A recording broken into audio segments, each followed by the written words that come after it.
John had spent years walking through remote forests, documenting wildlife that most people would never see.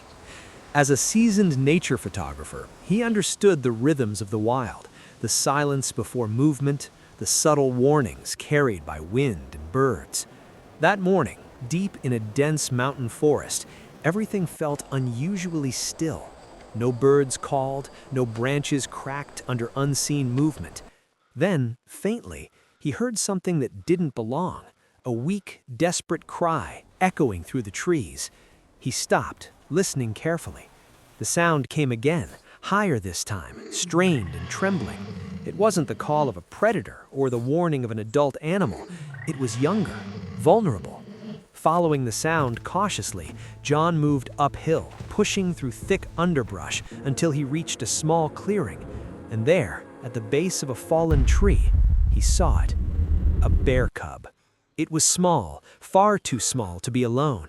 Its fur was matted with dirt and leaves, and one of its hind legs was twisted awkwardly, caught in a loop of rusted wire wrapped tightly around a broken branch.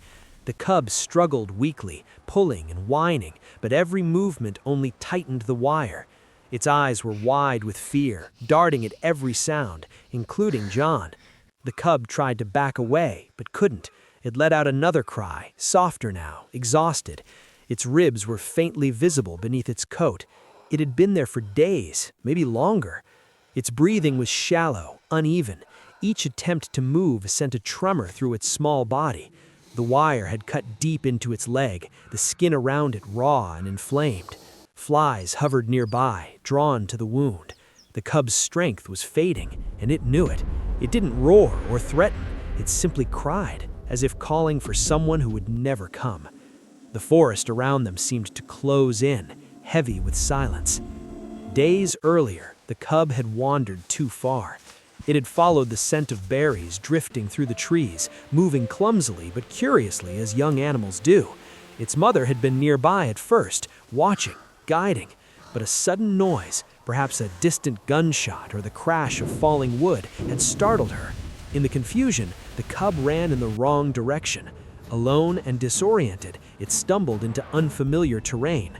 That's when it found the fallen tree, old, broken, and wrapped with abandoned wire, likely left behind by humans long gone. Curious and hungry, the cub tried to climb over it and got trapped. At first, it struggled constantly, pulling and twisting, crying out for its mother, but no answer came. As hours turned to days, its energy drained. Hunger gnawed at its belly. Thirst burned its throat. The forest that once offered life now became a place of quiet suffering. Still, it fought to survive. It licked dew from leaves within reach. It chewed on bark. It rested when it could, gathering just enough strength to try again. Each attempt to free itself ended in pain. The wire held firm. And then, as if its situation wasn't dire enough, a new danger emerged. The scent of blood had begun to spread. Somewhere in the distance, branches snapped, slow, heavy, intentional. Something larger was moving through the forest, a predator, or perhaps even another bear drawn by the cub's distress. The cub froze, its small body trembling. It tried to stay silent now, its cries fading into soft whimpers. John knew time was running out. He stepped forward slowly, speaking in a calm, low voice, trying not to startle the cub further. He reached for his phone, calling a local wildlife rescue team, giving his exact location. But help would take time, and the forest was no longer safe. He removed his jacket, laying it gently on the ground, creating a barrier between himself and the cub. The animal watched him, terrified but too weak to resist. John examined the wire carefully. It was tightly wound, embedded deep. He couldn't wait. Using a small multi-tool from his pack, he began working at the wire. Every movement had to be precise. One wrong cut could injure the cub further or provoke it into panic. The cub whimpered as the wire shifted, but John kept his voice steady, reassuring. Minutes felt like hours. The distant sounds in the forest grew closer. Then came the biggest challenge. The wire had twisted into a knot, rusted and rigid. John's hands trembled as he applied more pressure, trying to break it loose. The cub suddenly cried out louder, its body jerking. The sound echoed. And then, silence. For a moment, everything stopped.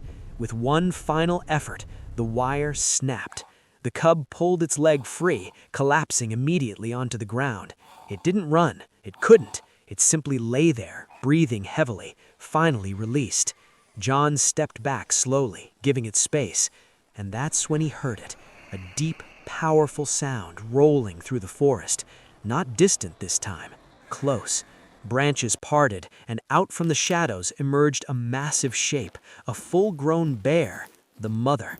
She moved slowly but deliberately, her eyes locked on John. The air grew thick with tension. John didn't move. He didn't speak. The cub, barely able to stand, let out a soft cry. The mother's attention shifted instantly. She approached her cub, lowering her head, sniffing, checking. For a long moment, she ignored John completely. Then, gently, she nudged the cub, encouraging it to stand. It did, weakly, but it stood. The mother turned her gaze back to John. There was no aggression in her eyes, only awareness, understanding. Then, without a sound, she turned and began leading the cub back into the forest. The cub paused briefly, looking back one last time before following her into the trees. And just like that, they were gone. John remained still, the weight of the moment settling around him. The forest slowly came back to life, birds calling, leaves rustling, the world continuing as if nothing had happened. But something had. In the quiet balance of nature, survival had found a way. And for one small life, on the edge of fading away, hope had arrived just in time. Thank you, fellow explorers, for following our adventures. Help our channel grow and unlock amazing content by getting our ebook, Discover North American Animals. In this book, you will find information about the animals, educational activities, games, and drawings that you can print and color. Subscribe, like, and share our channel with your friends. See you on the next adventure!